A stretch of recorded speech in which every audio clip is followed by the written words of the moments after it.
Welcome back. So Edgar Allan Poe, while most famous for his horror and creepy poetry, he also did a bit of satire and even comedy, though if you can call it comedy by today's standards, we shall see. This particular part is entitled The Sphinx. You sitting comfortably? Then I'll begin. During the dread reign of cholera in New York, I had accepted the invitation of a relative to spend a fortnight with him in the retirement of his cottage ornée on the banks of the Hudson. We had here around all the ordinary means of summer amusement, and what with rambling in the woods, sketching, boating, fishing, bathing, music, and books, we should have passed the time pleasantly enough, but for the fearful intelligence which reached us every morning from the populous city. Not a day elapsed which did not bring us news of the decrease of some acquaintance. Then, as the fatality increased, we learned to expect daily the loss of some friend.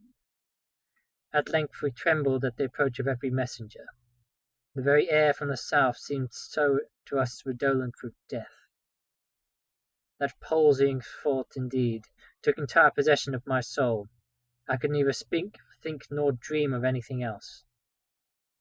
My host was of a less excitable temperament, and, although greatly depressed in spirits, exerted himself to sustain my own. His richly philosophical intellect was not at any time affected by unrealities. To the substances of terror he was sufficiently alive, but of its shadows he had no apprehension. His endeavours to rouse me from the condition of abnormal gloom into which I had fallen were frustrated, in great measure, by certain volumes which I had found in his library. These were of a character to force into germination whatever seeds of hereditary superstition lay latent in my bosom. I had been reading these books without his knowledge, and thus he was often at a loss to account for the forcible impressions which had made upon my fancy. A favourite topic of me was the popular belief in omens, a belief which, at this one epoch in my life, I was almost seriously disposed to defend. On this subject we had long and animated discussions. He maintained the utter groundlessness of faith in such matters.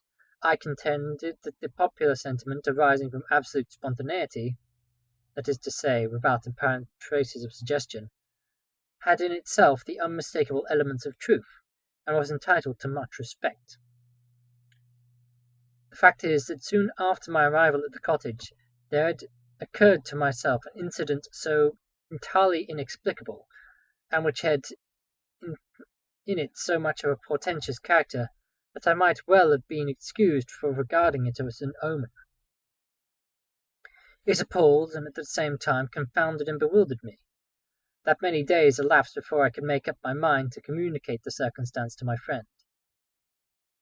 Near the close of an exceedingly warm day, I was sitting, book in hand, at an open window, commanding through a long vista of the river banks a view of the distant hill, the face of which nearest my position had been denuded by what is termed a landslide, or a principal portion of its trees. My thoughts had long wandered from the volume before me to the gloom and desolation of the neighbouring city. Uplifting my eyes from the page, they fell upon the naked face of the hill, and upon an object, upon some living monster of hideous configuration, which very rapidly made its way from the summit to the bottom, disappearing finally into the dense forest below. As this creature first came in sight, I doubted my own sanity, or at least the evidence of my own eyes, and many minutes passed before I succeeded in convincing myself that I was neither mad nor in a dream. Yet when I described the monster, which I distinctly saw and calmly surveyed through the whole period of its progress, my readers, I feel, will feel more differently and convinced in these points than even I did myself. Estimating the size of the creature by comparison with the diameter of the large trees near which it passed, the few giants of the forest which had escaped the fury of the landslide, I concluded that it was far larger than any ship of the line in existence. I say ship of the line because the shape of the monster suggested the idea the hull of one of our 74s might convey a very tolerable conception of the general outline. The mouth of the animal was situated at the extremity of a proboscis some 60 or 70 feet in length, and about as thick as the body of an ordinary elephant. Near the root of this trunk was an immense quantity of black, shaggy hair, more than could have been supplied by the coats of a score of buffaloes. And projecting from the hair downwardly and laterally sprang two gleaming tusks, unlike those of the wild boar, but infinitely greater in dimension. Extending forward, parallel from this proboscis, on each side of it was a gigantic staff, 30 or 40 feet in length, formed seemingly of pure crystal, and in shape of a perfect prism. It reflected in the most gorgeous manner the rays of the declining sun. The trunk was fashioned like a wedge with the apex to the earth. From it there was outspread 2 pairs of wings, each wing nearly 100 yards in length, one pair being placed above the other, and all thickly covered with metal scales, each scale apparently some 10 or 12 feet in diameter. I observed that the upper and lower tiers of wings were connected by a strong chain, but the chief peculiarity of the horrible thing was the representation of the death's head which covered nearly the whole surface of its breast, and which was accurately traced in glaring white upon the dark ground of its body, as if it had been there carefully designed by an artist. While I regarded the terrific animal, and more especially the appearance on its breast, with a feeling of horror and awe, with a sentiment of forthcoming evil which I found it impossible to quell by any effort of the reason, I perceived the huge jaws at the extremity of the proboscis suddenly expand themselves, and from there proceeded a sound so loud and so expressive of woe that it struck upon my nerves like a knell, and as the monster disappeared at the foot of the hill, I fell at once, fainting, to the floor. Upon recovering, my first impulse, of course, was to inform my friend of what I had seen and heard. I would scarcely explain what feeling of repugnance it was which, in the end, operated to prevent me. At length, one evening, some 3 or 4 days after the occurrence, we were sitting together in the room in which I had seen the apparition, I occupying the same seat at the same window, and he lounging on the sofa near at hand. The association of the place and time impelled me to give him an account of the phenomenon.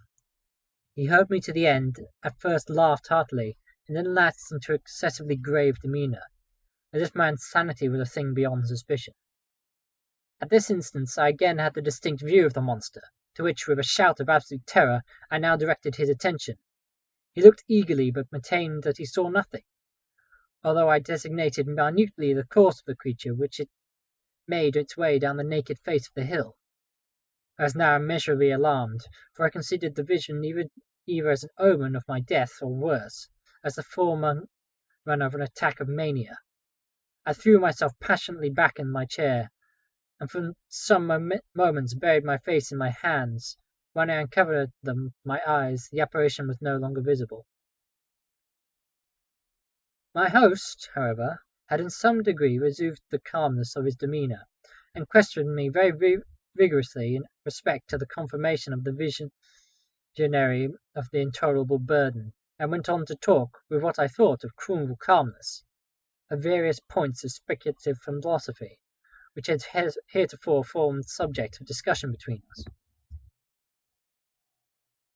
I remember him insisting very especially, among other things, upon the idea that the principal source of error of all human investigations lay in the liability of the understanding to underrate or to overvalue the importance of an object,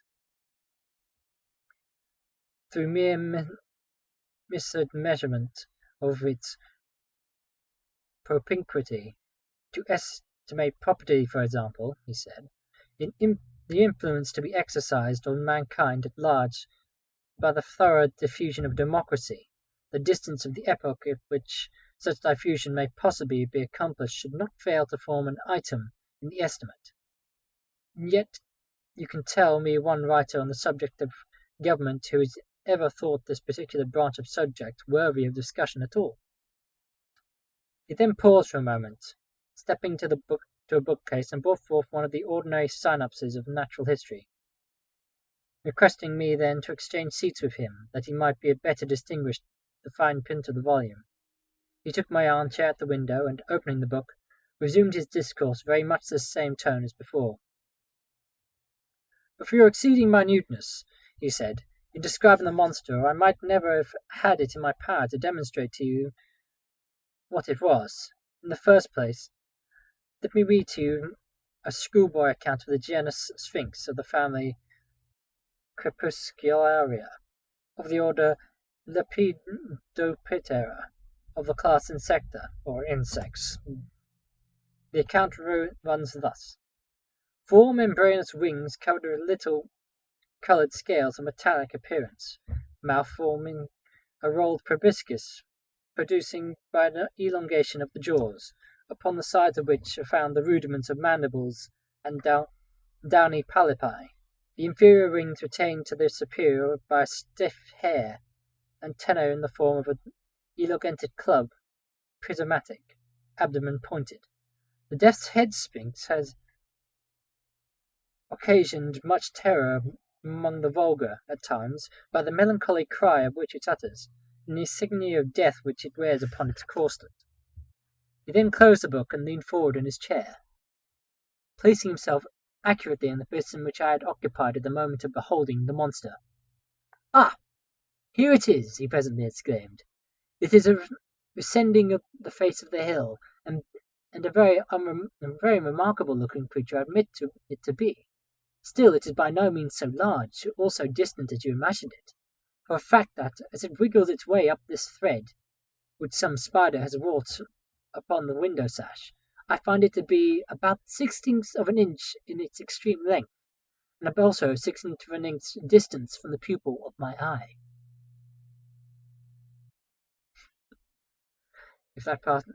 I guess that passes for comedy. Thanks for watching. See you next time.